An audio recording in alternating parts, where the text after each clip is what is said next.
สัจจะมีความสัตย์ซื่อต่อกัน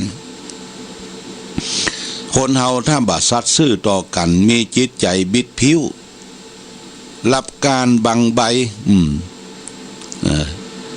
ตั้งหน้าก็ว่าอย่างตั้งหลังก็ว่าอย่างนี่บ่ได้ความญาติโยมนะอันนี้ก็คือจะต้องรักษาซบปากของตนเองอย่าไปพูดที่มันเป็นความจริงหาสาระประโยชน์บ่ได้พระองค์จึงบัญญัติศีลข้อที่4ไว้ว่ามุสาวาทาเวรมณีสิกขาปะทังสมาธิยามิพึงเว้นจากการพูดเท็จพูดที่บ่เป็นความจริงญาติโยมถ้าเราได้ไปปะไปสลนกับคนที่บ่เป็นความจริงให้อยู่ห่างๆเพราะคนนั้นบดีละส่อเสียดบดีส่อเสียดคนอื่นเป็นคนที่บดีโบราณเปิ้นก็บอกว่าเว้นหมาฮื้อปอศอกเว้นวอกฮื้อปอวาเว้นคนพาลานี่ฮื้อไก่อย่าไปคลุกคลีญาติโยมอย่าไปสนทนาเอาสนุกสนานบางคนมันไปสนุกสนานบ่นึกถึงสภาพที่เกิดความเสียหายแก่บุคคลอื่นแก่ครอบครัวแก่สังคมแก่วัดวาอารามไปด้วยความสนุกสนานเนี่ยเป็นการพูดเท็จบางทีปั้นน้ำเป็นตัวสิ่งที่มีบ่ฮู้บ่มีก็บ่ฮู้ในญาติโยมนอปอกรรมไปโดยเปิ้นนี่ก็เฮาเป็นคนฉลาดเป็นคนฮู้เอาหลักธรรมไปประพฤติปฏิบัติเนี่ยพระพุทธเจ้าคือเว้นจากการพูดเท็จ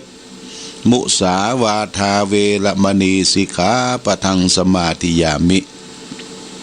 นี่เป็นข้อที่4เพื่อให้สงบสุขสังคมในโลกอยู่ได้ปัจจุบัน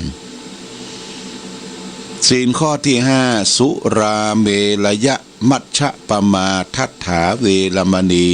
สิกขาปะทังสมาธิยามิศีลข้อที่5เนี่ยพึงเว้นจากการเสพสุรายาเมาอันเป็นเครื่องดองของเมาอันเป็นที่ตั้งแห่งความประมาท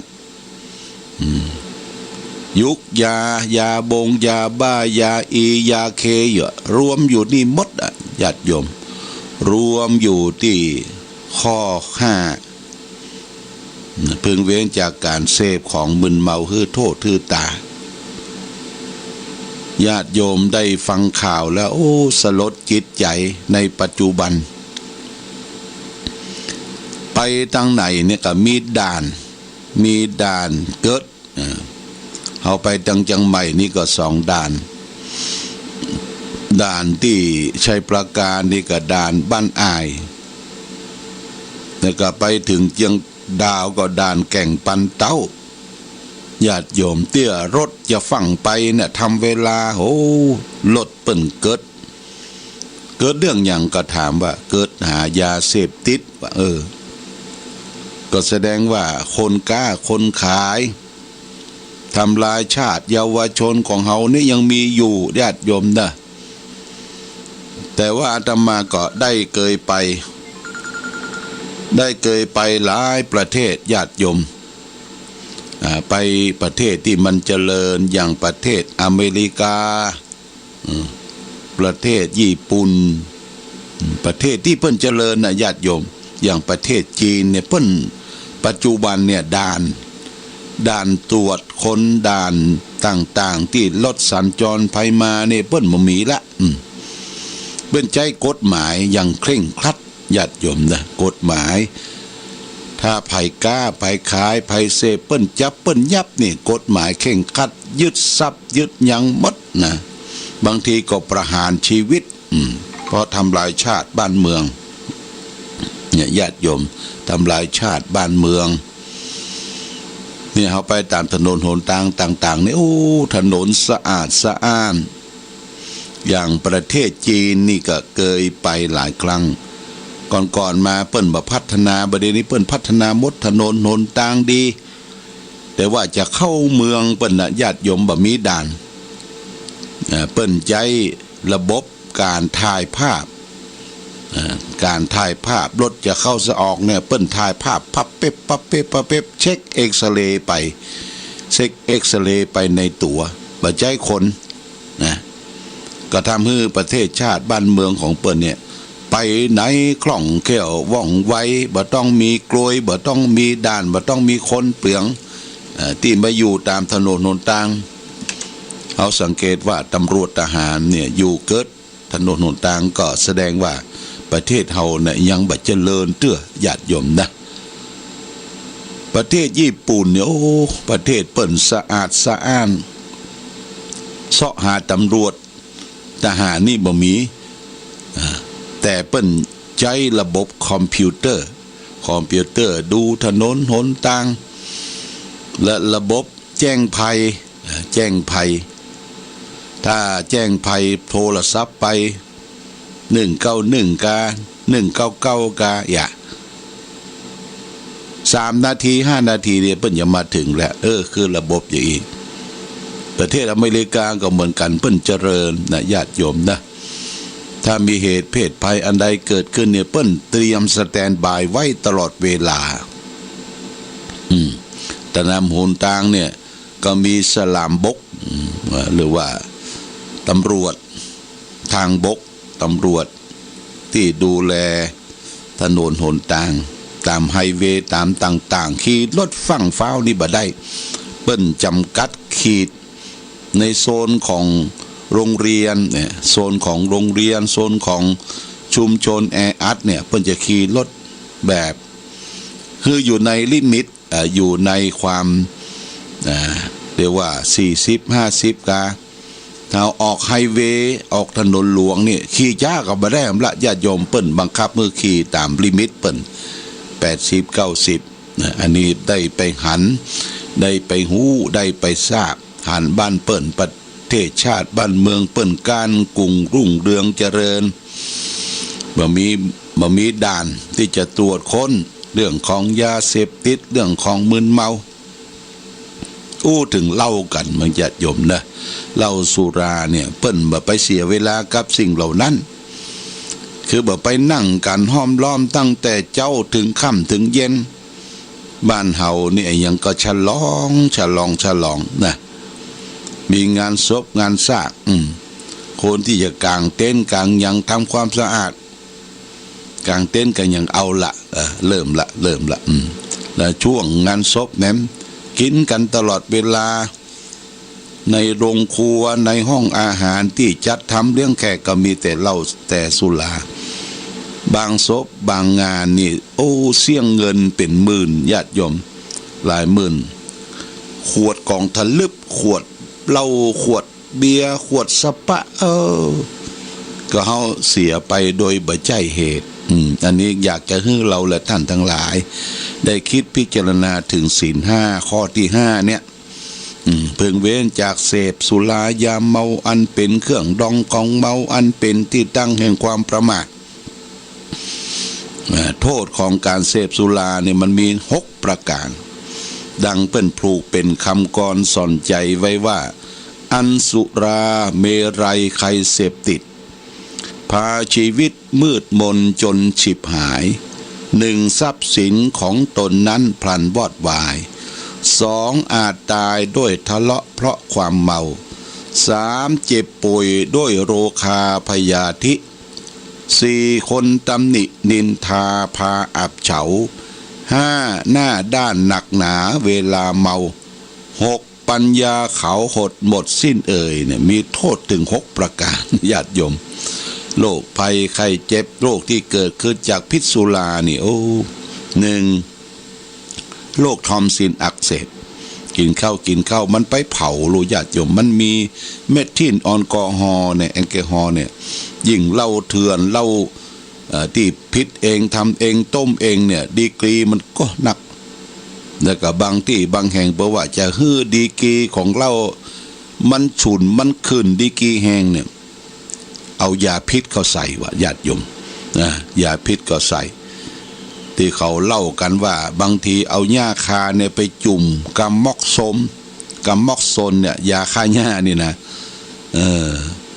จุ่มแล้วเอาไปจุ่มที่ เหล้าดองเหล้าขาวโอ้มันเละเวยมันเละเวยมันคืนตัวคนเฮาก็บ่ฮู้ที่บ่ฮู้นี่เพราะมันมีอวิชชาสนุกสนานกินไปเพลิดเพลินโอ้กลัวมัน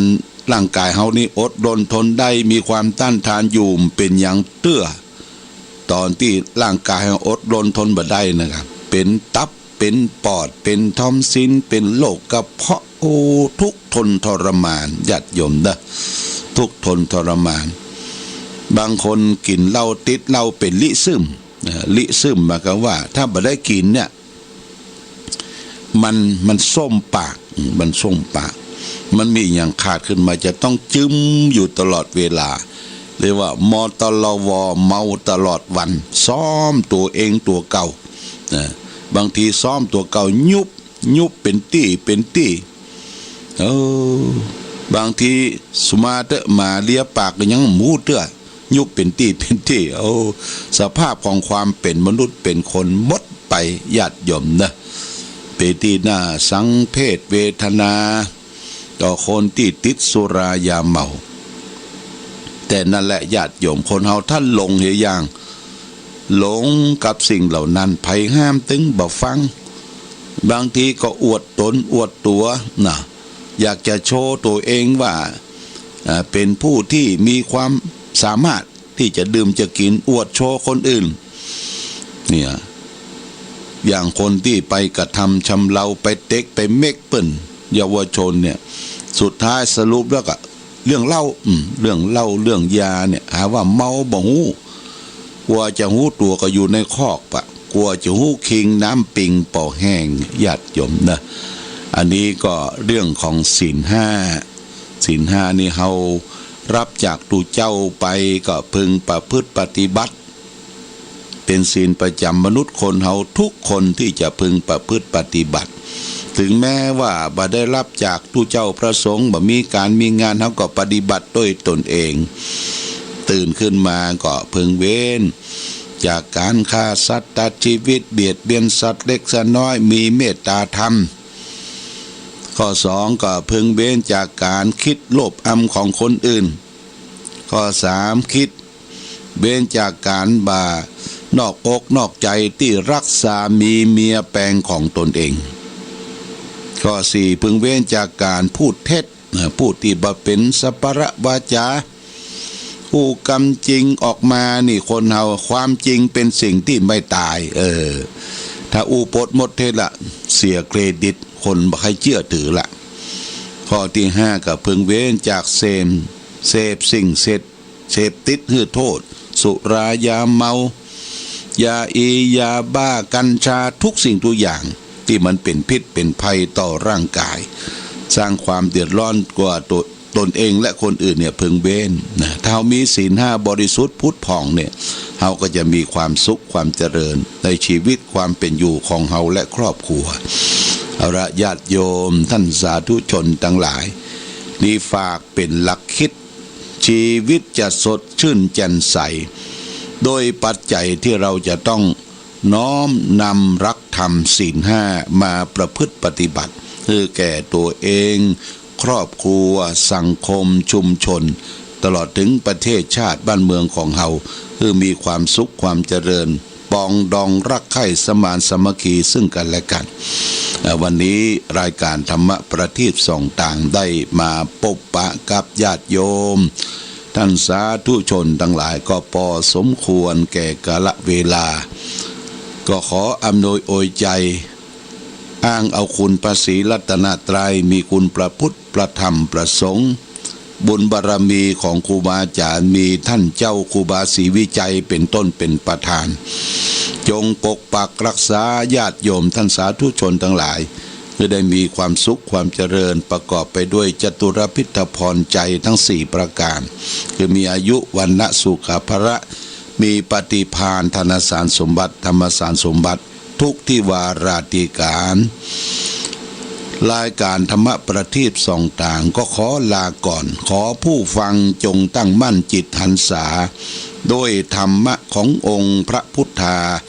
ได้นำพาให้เกิดความสุขสงบเย็นขอเจริญพรฟังชื่อว่าธรรมปารมีปัญจันเป็นธรรมที่ได้เทศไว้ทุกงานและก็เป็นธรรมที่ฟังแล้วเฮาได้สัจจะที่การหายโรคหายภัยหายไข้หายเมื่อยอุบัติวะกังวลอันตรายทั้งหลายทั้งปวงนั้นก็จะลบลายหายไปในที่สุดขอญาติโยมท่านสาธุชนตั้งอกตั้งใจสดับรับฟังณโอกาสบัดนี้นะโมตัสสะภะคะวันโตอะระหะโตสัมมาสัมพุทธัสสะเอวัมเมสุนตังเอกังสัมมัญญังพังกวาลาจะกังเฮวิงาลันติกินจาพุเตปัมปะเตตันทังโกปังกวาพิงคูนังอารัมภกะเทสิสาทโวดุราสัมปุริสาตั้งหลายตั้งยิ่งใจมวลหมู่อันพร้อมได้อยู่ฟังธรรมจุงปางกันจำฟังที่ดังที่เราจากจี้จากไขลำดับไปหน้าบาทนี้แหละนะเอกังสะมายังมีในกาละคาบหนึ่งพระพุทธเจ้าพงสำราญอยู่ในแก้วกูดเหนือเขาคิดจางกูดอันมีจิมใกล้เมืองลาจากานากรกับโดยอระหันตาเจ้าปัน250 ตนก็มีแลตานสามิงขเนในขณะนั้นมีพระมหาสารีบุตรเถระเจ้าก็ย่อมือก้มเกลาถามพระพุทธเจ้าว่าพันเตภควาคาแด่พระพุทธเจ้าอันว่าปารมีปัญจันยังมีกุลอันประเสริฐล้ำเลิศแก่สัตว์โลกสงสารดังเรื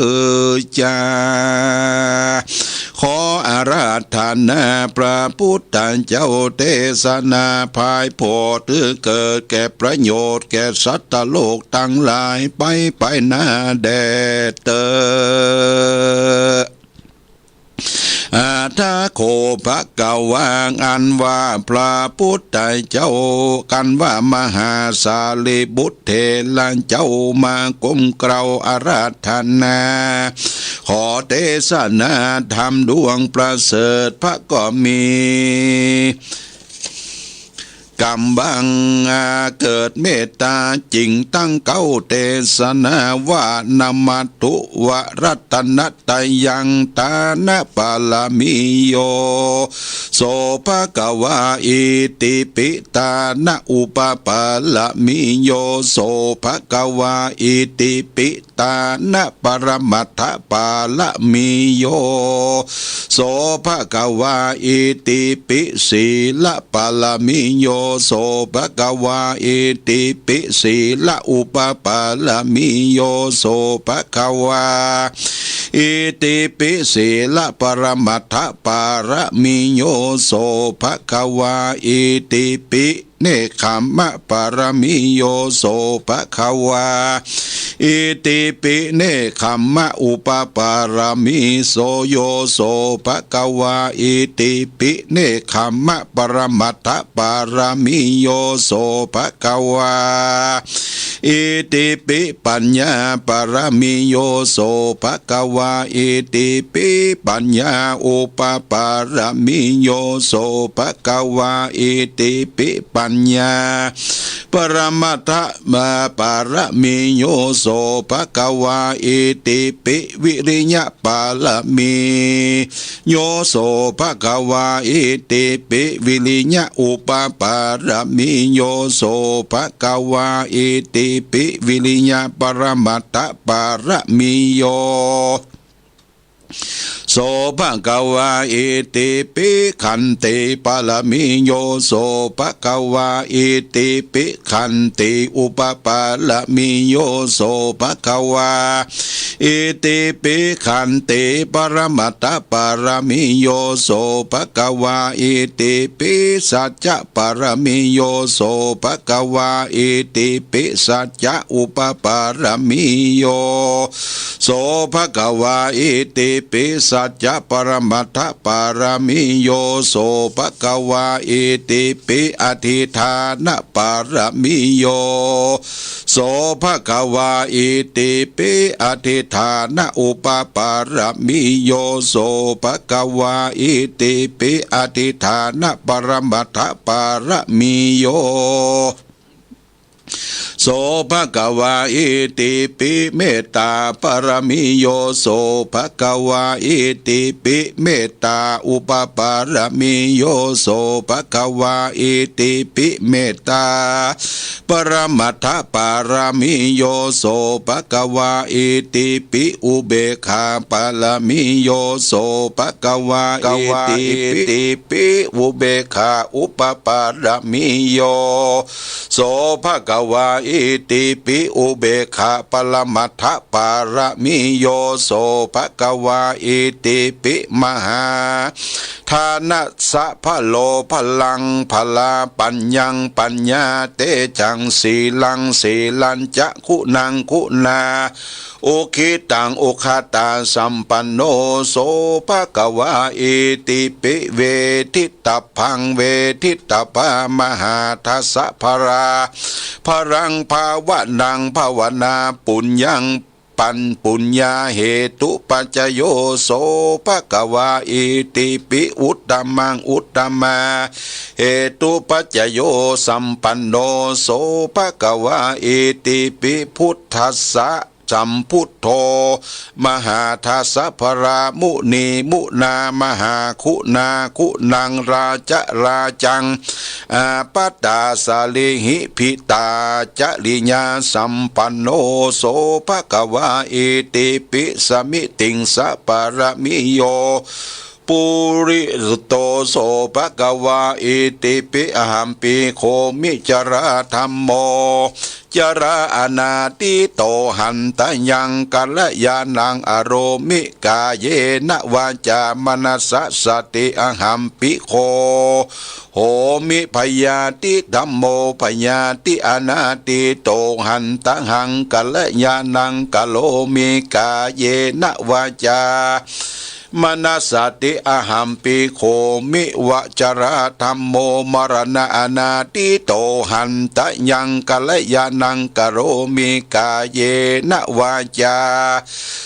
มนัสสติอันว่ากาถาเทวทูตทั้งสามนี้กันว่าปุกละผู้ใดใดจำเลินไปใจก็จักได้เข้าสู่พระนิพพานเจ้าก็ดีสลีและนาอธิบายว่าปุกละผู้ใดมีศีลมั่นคงดีแล้วเหือมันเมตตาภาวนาไปอย่าได้ขาก็จักได้เอาตนไปสู่ไตรลักษณะสามประการเหือเป็นอนิจจังทุกขังอนัตตาลำเปิงดูยังจะลาเปียติมรณาว่าพญามัจจุราชหากไล่เลยขับไปใจหือตัวเรานี่ปันแก่ปันเท่าจะลาหูตามาก็มืดมัวผมยังหัวก็มางอกเอ็นก็หันไปโคทั่วตันตาเขี้ยวฟันก็มาหลุดหลอนออกปลายตีนปลายมือก็มาสายสันอุคะและใจก็มาปันเฟื่อนไหวเหตุดังอันพระพุทธเจ้าจริงกะว่าอันนี้ได้ชื่อว่า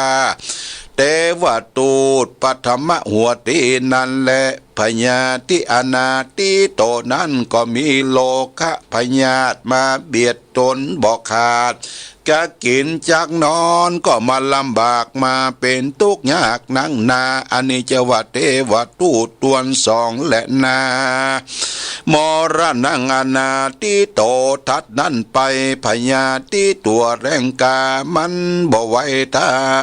ไว้หน้าแก่ผู้ใดมันก็เต้ากะตามมือตายไปสันเดียวอันนี้จะว่าเป็นเทวทูตทวนสามละนาเหตุดังอันปุกละยิงใจทั้งหลา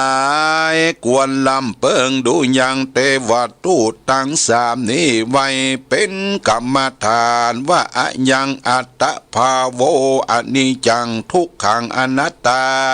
อันว่าตนตัวเรานี้ก็บ่มันบ่เที่ยงรู้ความเงียงไปมาทุกขาก็มาเป็นทุกบ่ขาดอนัตตาบ่ใจตัวแห่งเราหากเป็นว่างเปล่าแล้วก็กวนลำเปิงจำเริญภาวนาพรหมวิหารตั้งเสียงมีใจกลี้ในตั้งธรรมได้กระทำสมาธิภาวนาไปใจก็จักได้รู้แจ้งหันจริงแจ้งจอดกันว่ามรณะจากเมืองโคนนะพญาโยมตนองค์อาก็จักมาโอกาสจะถามว่าดูลาต้านยามเมื่ออยู่เมืองคนโลกนายังรู้จักเทวทูตตั้งสามหรือจ้าว่าอันการว่าปุกลาผู้นั้นได้ขานตอบว่าตัวแห่งข้าก็หากรู้จักแล้วยังเทวทูตตั้งสามแล้วแลยามนั้นพญาโยมพิบาลก็มาบอกกล่าวจานรกมวลหมู่นำเอาปุกลาผู้นั้นไปสู่จันฟ้าก็จักได้เสวยสัมปติทิพย์เมืองสวรรค์นั่นแหละ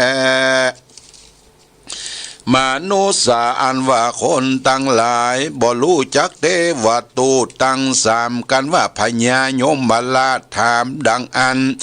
พญาโยมก็จักจานรกเอาเชือกเล็กมัดคาดและเอาไปตกในห้องนรกอบายปุลแลพิกเวดุลาภิกขุตั้งหลายใหญ่ยะธรรมเทศนาแห่งพระพุทธเจ้าดวงพระเสริฐนี้ได้ชื่อว่าปารมีปัญจันอันมีมาในกัมปีปัญญาปารมีทวนสามหิด้วยมีแต่และทำดวงผาเสริฐนี้หากเป็นประโยชน์นะแก่สัตว์โลกสงสารมากนักมีต้นว่าปุกละยิงใจผู้ใดได้ยินได้ฟังได้สังวาสวัติญาณก็ดีได้ถลงจำชื่อไว้เป็นกรรมฐานก็ดีก็จักมีภาละอานิสงส์กว้างขวางมากนักอันจักนำได้ถึงสุขในชาตินี้และชาติหน้าเตียนยอมลำดับดับเสียยังภัยยะดังมวลมีต้นว่าราชภัยโจรภัยอมนุสภัยอัคคิภัยวาโยภัยอุตกะภัยเคาะตั้งข้อเกณฑ์เวนอุบาทกังวลอนทลายตั้งกายภัยเปียติอันเกิดจากโรคโควิด19ใครทั้งหลายอันเกิดแล้วก็กับตนตัวก็ดีอันยังบ่เกิดเตื้อก็ดังอันก็ดีก็จังระดับกับหายไปบ่มากลำกายมากำกายได้แม้นว่าสัตว์ตัวที่อันมีปิดและตัวเครื่องขาบหยาบก้าข้ากันนองก็มาบาปะกะตองรามได้สักอันและจะล่วงสุดภัยทั้งหลายอันมีหูบ่มีหูบ่มีตาบ่มีหันป้อยเกิดกับตนตัวก็จังระดับกับหายไปกับไฟไหลไปกับน้ำพรำว่าจักกับกายเป็นดีคือได้จำเริญไปยิ่งกว่าเก่าได้สุขรอยเต้าปันปนก็โดยเตจะแห่งธรรมปารมีปัญจานดวงผาเสดนี้บ่ยาจะแลตัสมาเหตุดังอันโยขวจระเจ้าและปราดเจ้าทั้งหลายอันเป็นมาแล้วแต่ก่อนก็บ่หอดละเสียสักตนก็ย่อมถือเอาเป็นกรรมฐานไว้จุตนจุพระองค์บ่ยาจะแลนา ปะพะจิเตนะอันว่านักบวชเจ้าตั้งหลายตนใดก็ดีปัจจเกวะคิตัวอันได้กระทำปั่มเปงมาแล้วก็ควรกล่าวเป็นคาถาว่าอโหวัตตพังจิวรังปฏิกุรังอโหวัตตโพปินทะปาโตปฏิกุโรอังโหวัตตพังเสนาสนังปฏิกุลังอังโหวัตตโพคีลนาปัจจยาเพสัสสะปริคาโรปริกุโลดังนี้โดยเหตุว่าอรหันตาเจ้าทั้งหลายเล็งหันกุลบุตรเจ้าตั้งหลายได้ปฏิบัติกรรมฐานแล้วก็ภาวนาเอากุลพระพุทธเจ้าตนประเสริฐด้วยบทว่าอิติปิโสสวากขาโตสุปฏิปันโนดังนี้แต่ตนถึงปลายนั้นเตอะแล้วก็ลำเพิงในใจถึงปารมีปัญจานด้วยบทว่าตานะปารามิโยโสภควารอดสุดไปเป็นดังอันได้กล่าวมาแล้วเบื้องต้นนั้นเตอกันว่าปุกละหญิงใจฝูงใดได้ปฏิบัติดังนี้แล้วก็จะได้บังเกิดอานิสงส์มากนางจะได้ผ่าแพ้ยังคาเสกศัตรูภัยมารอุปัทวะกังวลอนทลายตั้งหลายได้เสียงแลก็โดยมีแต่และอรหันตาเจ้าทั้งหลายได้แต่งแปลงยังปรมีปัญจันไว้กำกูศาสนาตาต่อเต้าหาปันภวสาอันว่าปุกละหญิงใจฝูงใดได้ปฏิบัติตามธรรมคำสอนแห่งอริยเจ้าทั้งหลายก็จักได้ถึงยังมังคละภาละไปสู่เวียงแก้วเนละปันเจ้าแต่ดีลีบ่อยาจะแลตุมเหพระวันตาอันว่าสูตันทั้งหลายได้เกิดมาปบปะใส่พระพุทธศาสนาแห่งพระตถาคตกวนปากันใส่ใจปฏิบัติตามธรรมคำสอนแห่งพระพุทธเจ้าแล้วก็มันตานรักษาศีลภาวนาไปใจอย่าได้ขาดอย่าได้ประมาทละสาเพื่อได้เอาอัตตาตัวตนได้พ้นจากต่างทุกข์ต่างยากในวัฏสงสารเนื้อใดถึงนิพพานเวียงแก้วเป็นที่แล้วดังกรรมพาธนาและนาพระพุทธเจ้าตนพระเสริฐได้นำเอาธรรมดวงอันล้ำเลิศมาเทศนาอันมีชื่อว่าปารมีปัญจันอันติดเนืองสอดดันมาโดยกรรมฐานอิติวุตตปการเรนะก็มีโดยปลาการดังกล่าวมานี่แหละเดโนสังปรมีพุทธคุณนังนิติตาขีญาอันเตสนายังปรมีปัญจันก็บังโกมสมเร็จเสด็จมาอานันโตเตนุปาสังกาเมอุปาสังกาบิตัวปุญญันเตอาสเนนิสิตินิสัจจะโคพังกาวาเอกยัสสะมันตังเอตะภาโวจากัจจิงอนันทังคามดิยังขัดจิญาปนิยังขัดจิทุกขเว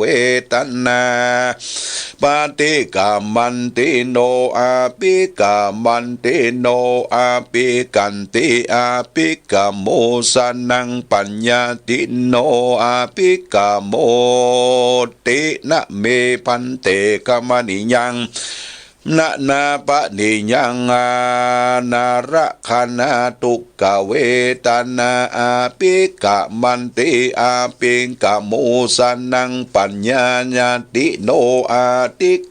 อาปิกาโมติอานันตะอิมังสาลังกาลิวิจานาสุตตังอุนหันตะสะหิเตอานันตะอิมังสารังกาลิวิจานาสุตตังวาเจตกังวาเปสาติเหอานันตะสารังกาลิวิจานาสุตตังภเวสติภาคยังโวโรมหังโสปญิยิสจิจตุปริสานังภิกขุนังภิกขุนิวังอุปาสกะอุปาสิกานันจะขหิเตหัตถายะหิตายะสุขาจะหิอนันตะสัมมาสัมพุทเตเงเตสิตังวิปัสสิอนันตะสัมมาสัมพุทธะอิมังสารากาลิวิจานาสุตตังภาสิตังสกิกัมปิอนันตะสัมมาสัมพุทธะอิมังสารากาลิวิจานาสุตตังพญาปิอนันตะสัตตเมอนันตะเอตละหิสัมมาสัมพุทเทอิมังสาลากาลิวิจานาสุตตังภาสิตังสักโกเทวมินโตอิมังสาลากาลิวิจานาสุตตังภาสิตังอโหสิยานราโลภลาทัศิลาพุทธลาธรรมลาสังฆลาอะมลาทุทินาอุทุลาทุราทุตุลากันทุลามัทุลาปันทุลาบุพลาขละลาโลขลาติโยเกจิอนันตะนะโมตะวาโคตัตโตจาปมัตตโตวาอารักขโตวาอุกะหิสติวาทาริสติวาจะติวสตินะโรเจลาโสกลิงกลิสตินะอุเพนะโสกลังกลิสตินะปิสาเจนะโสกรังจาริสตินะกิลาโสกลังกลิสตินะโจเรวะโสกรังกลิสตินะพยาตินะโสกลังภวิสติพัญญตรากรรมวิปาเกนราติตาสะกุตจิตเตกุตรังนะละปิสติโสธนะบริสพานมิดัตตะถินดังวารคังกตังภวิสติสัพเพสังสัพพาสัง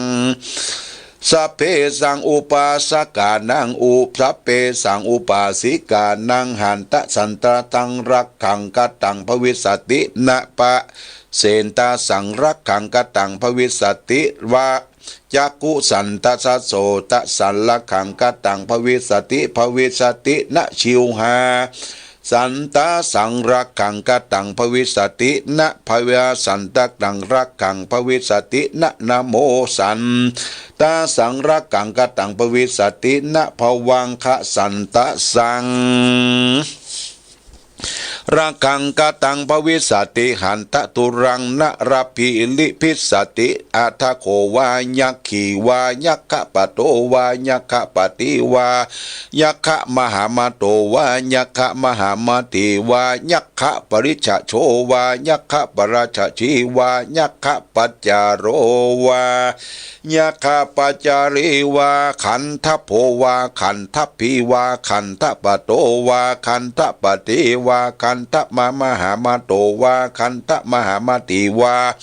ขันธปริชโชวาขันธปริปชีวาขันธปรัจโตวาขันธปัจจาริวากุมปันโตวากุมปันติวากุมปันตะปฏิโกวากุมปันตะโปติกาวากุมปันตะมหามาโตวากุมปันตะมหามาติวากุมพันตะปริชโชวากุมปันตะปริชโชวากุมปันตะปัจจารโรวากุมพันตะปัจจาริวานาโควานาคีวานาคปโตวานาคปฏิวานาคมโหวาโตวานาคมหามาติวานาคปริชโชวานาคปราชชีวานาคปัจจโรวานาคปัจจาริวานาคระโกวานาคมหารติวานาพระราตโตวาพระติวาพ ระราชโชวาพระราชวาชีวาปทุตตจิตโตภิกขุนิงวาภิกขุนังวาภิกขุนีวังอุปาสกานังอุปาสิกานังวาคุติญาราขายะอาวิงหิงสาญะพสุวิหาดายติอัตตะอุตรังนรปัสสติอิทัมโวจาภะกวาอายสมันโตอานันโตภะคะวะโตภาสิตังอภินันทุนติวุฒาหิอายสมมาอานันโทตัมหาอาปาทาตถาปะหิโนยสมันโตโสอาภาติโกโหติเอวัมมะสลิโยนิทุกโขนิลุปัตถโวนิลันตรโยพหุราโภพหุยาโสพหุโพโคพหุปัญโยภวันตุสัพพตานิสาลากลิวิจานสุตตังนิติตังอานันตดุราอานนท์อันว่าสาลากาลิวิจานาสูตรอันนี้พระพุทธเจ้าทั้งหลายหากเทศนามาจุตนจุองค์จุพระองค์เป็นประด้วยประโยชนะอันประเสริฐล้ำเลิศเพื่อเป็นสุขแก่ปริสัตทั้งหลายสี่จำพวกในภาวะอันนี้และภาวะอันจักมาไปนาตราบต่อเต้าเข้าสู่นิพพานเจ้าอันบรูเท่าบรูได้สุขเกษมหาสังจักมาเปรียบเทียมบ่ได้จะแลอนันตดุราอานนท์อันว่าปุกละผู้ใดได้เจริญธรรมชื่อว่าสารากาลิวิจารสูตรอันนี้แม้นว่าปัจจุบันหันต่อหน้าก็หาอุปัฏวากังวลอนทลายบอดได้โป้นจากภัยยะศัตรูทั้งมวลมีวิสาตระอันองค์อาจฉลาดรู้ในตำกลางปริสัตทั้งหลายมากนักบอกเข่งขามสั่งสักอันแลมันว่าสัตว์ดิลฉานตัวเคียงขาบหยาบจ้ากลางคันนองปล้องมากะทำร้ายเยี่ยงใดก็ดีบ่มีบ่สู้มีสักกาบจะแลอนันตดุลาอานนท์ส่วนว่าสาลากาลิวิจารสูตรอันนี้ปัญญาอินตาทิลาตนเป็นใหญ่แก่เทวดาทั้งหลายก็เรียนเอาแต่สำนักกูตถาคตได้แล้วก็เอาไปเป็นตีจังตีเปิ้งกับโดยใจได้สังวาสสวัสดิญาแล้วก็สั่งสอนเทวบุตรเทวดาทั้งหลายเอาไว้จำเริญตราบต่อเตาอายุแห่งตนจุคนและเตนะเหตุดังอันกูตถาคตจริงอนุญาตยังทำคำสอนดวงอันชื่อว่าสาลากาลิวิจารสูตรอันนี้คุติญาเพื่อคุ้มข้างรักษาอาวิหิงสาญะเพื่อบ่ฮือเบียดเบียนภาสุกวิหารยะฮือจำเริญอยู่สุขสำราญบันใจหาอนตรายแก่สัตว์ทั้งหลายบอดใดในกาลตุเมื่อแลอิทัมโวจะภะคะวาอายสมมาอานันโทภะคะวะโตภาสิตังอภินันตุนติภะคะวาอันว่าพระพุทธเจ้าตนประกอบไปโดยมหากรุณาก็กล่าวธรรมเทศนาดวงชื่อว่าสาลากาลิวิจารสูตรอันนี้แล้วอันว่ามหาอนันตาตนมีอายุก็ได้พ้นจะเสียจากปียติกังวลก็มีแลเอวังกายะสลิโลนิลุโคนิทุกโขนิลุปัตถโวนิพโยนิโลโกนิลันตรโยปหุปโสปหุยาโสปหุปัญโยภวันตุสัพพวาติอันว่าเนื้อโตนตั้งมวลแห่งมหาเต็นเจ้าโตนมีอายุก็โพ้นจากเปียติตั้งมวลก็มีใจโจมชื่นยินดีในพระธรรมเทศนาแห่งพระพุทธเจ้าอันมากนักพระกาหนึ่งมหาอนันตเถระเจ้าโตนมีอายุก็หาทุกโลกาบ่ได้ หาอุปตวะโตดเปียที่กังวลอนทรายอันหนึ่งอันใดบ่ใดก็มีลาภสาการมากนักมียศมีพญามากนักพระพุทธเจ้ากล่าวเจิ้งอนันตะว่าส่วนว่าปุกละหญิงใจฝูงใดก็ดีได้จำเลินขึ้นใจถ้าลงจำไว้ในใจได้มันได้ฟังมันกุ้งแท้ดังอ่านแม้ได้ฟังโดยสัจจะคารวะคบยำแท้ดังอันเตจนาอันว่าคนทั้งหลายฝูงนั้นก็บ่หอนได้โต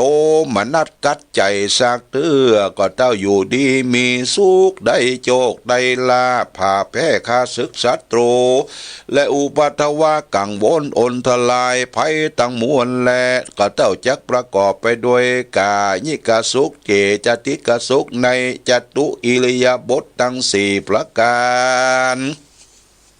คือว่านั่งนอนยืนเตียวเมื่อรับเมื่อตื่นก็มีสุขหาทุกบ่ได้โดยนิสันตะพลานิสงส์อันได้ฟังและปูจายังธรรมเทศนาแห่งพัทธากัตตะอันชื่อว่าสาลากลิวิจารสูตรหากรักษาปุกลาผู้นั้นทุกเมื่อกันว่ากุจจุติตาจากเมืองคนก็จักได้เอาโตนไปเกิดใน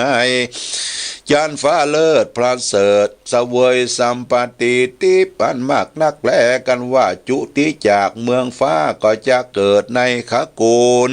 อันพระเสริฐคือว่าคติยะขกูลพระมณสะโคยเศรษฐีลังเป็นดีโดยเข้าของสัมปติมีสุขทุกเมื่อทุกภวะจาตอันเกิดมานั้นยุต่างใดกตามตานะศีลเมตตาภาวนาไปใจก็คือเป็นปัจจัยแก่อรหันตามรรคพระนิพพานแก่ปุกละผู้นั้นจูผู้จูคนบ่อยาจะแหละนะเทศนาปริโยสเนสาติกาสัมมาเทศนาอันนี้เป็นกับโดยประโยชน์อันมากนักก็มีแลปัณสัตตั้งหลายอันมากก็มีภิกขุณีอุปาสกะอุปาสิกาตั้งหลายอินพรหมเทวบุตรเทวดาตั้งหลายอันมาในที่นั้นก็ได้ถึงธรรมวิเศษมีประเภทว่าโสตาปฏิปรมีอรหันตาเป็นปริโยสานก็มีวันนั้นแหละสาลากลิวิจารณสุตตังนิธิตังขีญาอังเก่าสั่งวัลนาแก้ไขยังสาเลือกลิวิจารณสูตรอันมาในติปะมนก็บังกมสมเร็จเสด็จญาติโยมท่านสาธุชนทั้งหลายเขาได้ฟังธรรมแห่งสูตรหนึ่งเรียกว่าสารากลิวิจารณสูตรอันที่พระพุทธเจ้าได้เทศนาคือแก่พระอานนท์เถระเจ้าเพราะว่าพระอานนท์เถระเจ้านั้นท่านก็ได้ทะลงเปียทิเจ็บไข้ได้ป่วยพอได้ฟังธรรมสารากลิวิจารณสูตรนิ่นเน้นให้หายจากโรคภัยไข้เจ็บอุปัฏฐวะกังวลอนทลายก็มีอายุยืนยาวได้อยู่กำจูยังวรพุทธศาสนาและทำผูกนี้ก็ได้อำนวยอวยใจคือปอออกศรัทธาญาติโยมอุบาสกอุบาสิกาท่านทั้งหลายที่ได้ประสบทุกขิกภัยในขณะนี้ฝนแล้งแห้งขอดฟ้าฝนบ่ตกถูกต้องตามฤดูกาล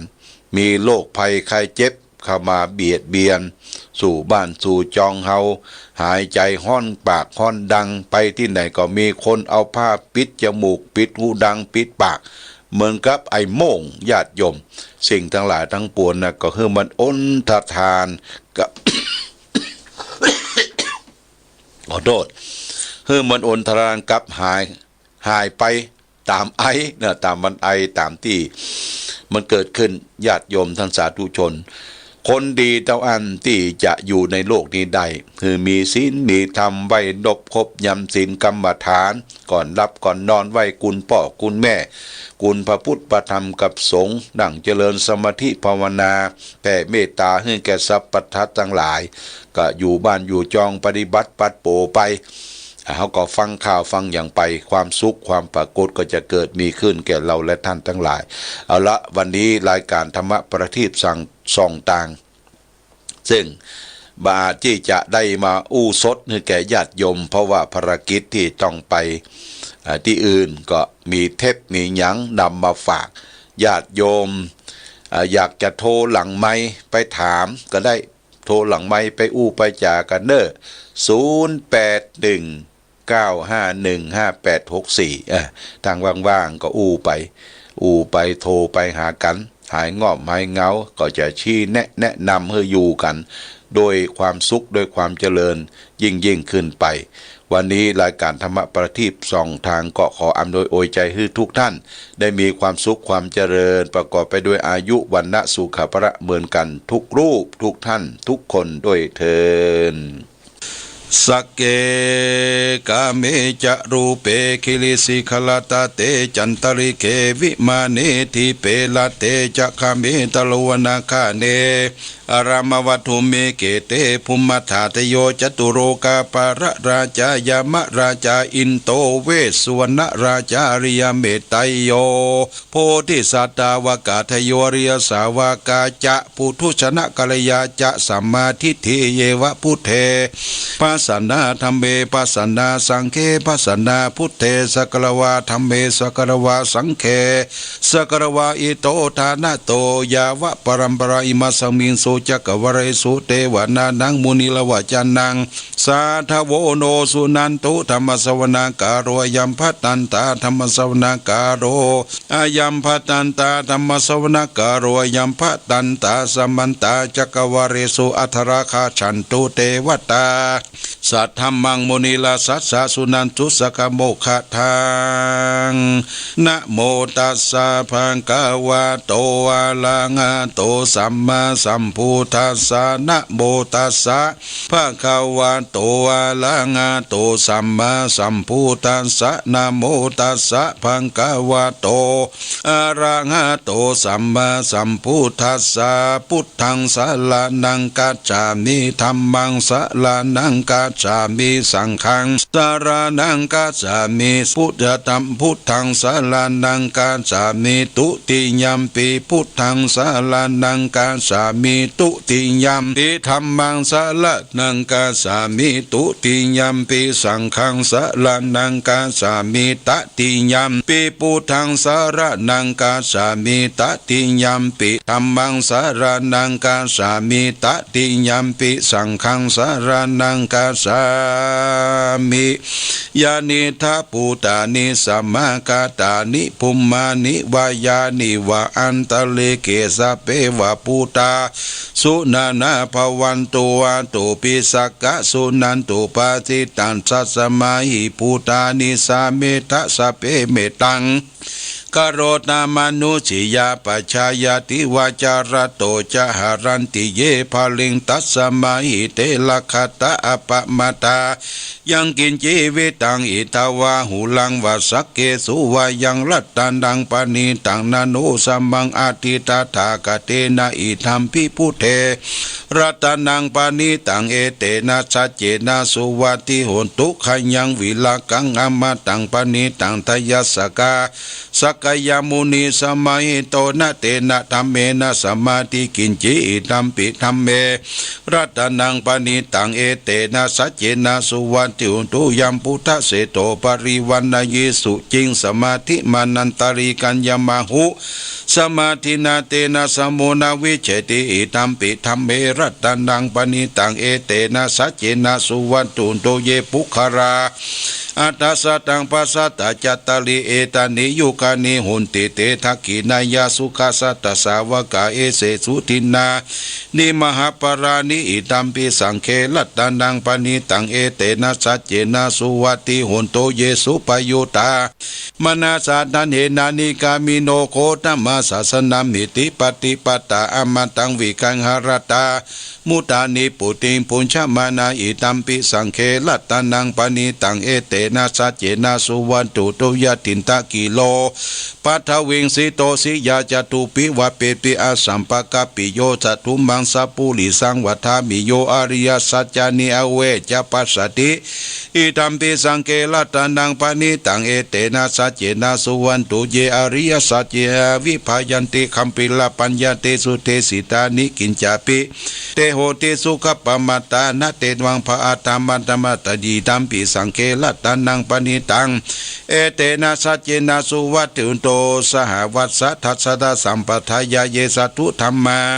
ชาหิตาภวันติสกายติดิวิชิกิตันเตศิลปตังวัติปิอิทา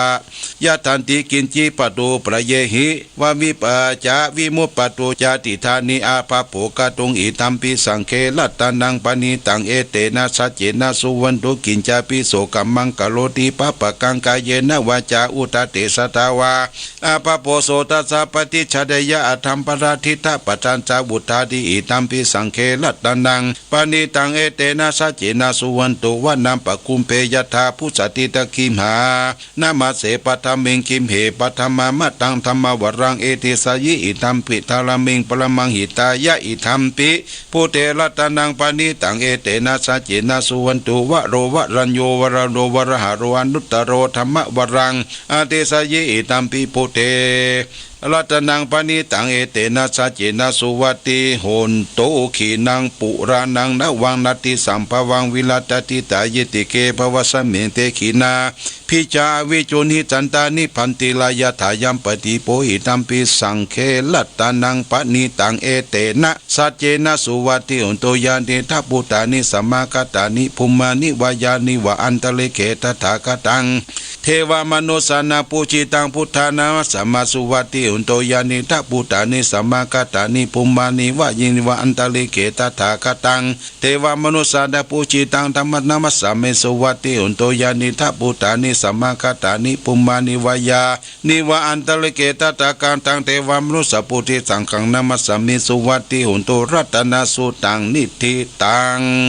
การณิยามัทธกุสาเลนะยันตังสันตังปะตังอภิสัมเมจัสโกโสจัสโสจาวสุวะโจจัสโมโตอานิตัมเมนิสันตุจักโกสัสุปโลจาปะกิโตจัสลาวกโวติสันตินตริโยจนิปะโกจาอปะกัปโกกุเลสุอนานุกิโตนะคุตตังจมาจิลิกินเจเยนะวิญโยปะเลอุปวัตโยสุขิโนวะเกมิโนโตสะเปสัตตาปวันโตสุขิตาเยกิเจปนะปุเตตถาละวันวเสดาวเสสาธิกาบามันมหันสมามัสิมาราสกาอนุกัตุลาทิตาวะเยจะอธิตาเยจตุเลวสันติอเวตุเลปุตวะสัมภวิติสัพเพสัตตาปวันตุสุขิตตานะปโลปลังนิโกเปตายติมันเตนะกาติยังกินเจพยาโลสนาปฏิกาสัญญานัญญามัญญาทุกขามิชัยยามาตายะตานิตังพุตังอายุกายิกาปุณามนุลเกวันปิสัพพะปุเตสุมานาสัมภวะเยอปาลิมานังเมตัญจะสัพพโลกัสสมิงมานาสัมภวะเยอปาลิมานังอุตังอโตจาริรินจาสัมปตังเวลังสัมปตังนิตัญจลังนิสินโนวาสยโนยาวัตวิตาตมิโตเอตังสติงาเตจยะปรมเมตังวิหารังอิตังมหุตินติจาอนุปกรรมศิลวัฏสเนนะสัมปันโนกามิสุวินัยกังในจตุกปัสสยังปุณนิติติกาละนิยะเมตตะสุตังยันตุนิมิตังอวามังกลัญโยจามนาโปสกุณาสัสสะโตปะปะกะโหทุสุปินากันตังพุทธานุภาเวนะวินาสัมเบนโตยันตุนิมิตังอวามังกลัญจโยมนาโปสกุณาสัสสะโตปะปะกะโหทุสุปินากันตังธรรมานุภาเวนะวินาสัมเบนโตยันตุนิมิตังอวามังกลัญจามนาโปสกุณาสัสสะโตปะปะกะโหทุสุปินากันตังสังฆานุภาเวนะวินาสัมเบนโตมหากรุณิโกนาโตเอตายะสัพพะปนินังปุเรตวะปารมีสัพพะปะโตสัมโพธิมุตตมังเอเตนะชัจจวะเจนะอุนตุเตชัยยมังกลาชัยยันโตโพธิยามุเลสักยานันทิวะคโนเอวังตวงวิจโยวิจยสุสัยมังกลยาปะละชิตาปะลังเคสิเส ปตวีบุคเลอภิเสเกสัพพพุทธาดาคปตุโมตติสุนักกตังสุมังคลังสุภปตังสุทิตังสุขันโนสุโมโตจะสุเยตังพระมัจจลิโสปตกินังกายกัมมังวาจากัมมังปตกินังมโนกัมมะปณินิเตปตกินานิกัตวันนาลปันเตปตกิเนสกัตวพุทธรัตนังสกัตวพุทธรัตนังสกัตวสังฆรัตนังอุสตังอุตตมวรังหิตังเทวมนุสนาพุทธเตเสนาโสตินานาสันตุปัตตวาสัพ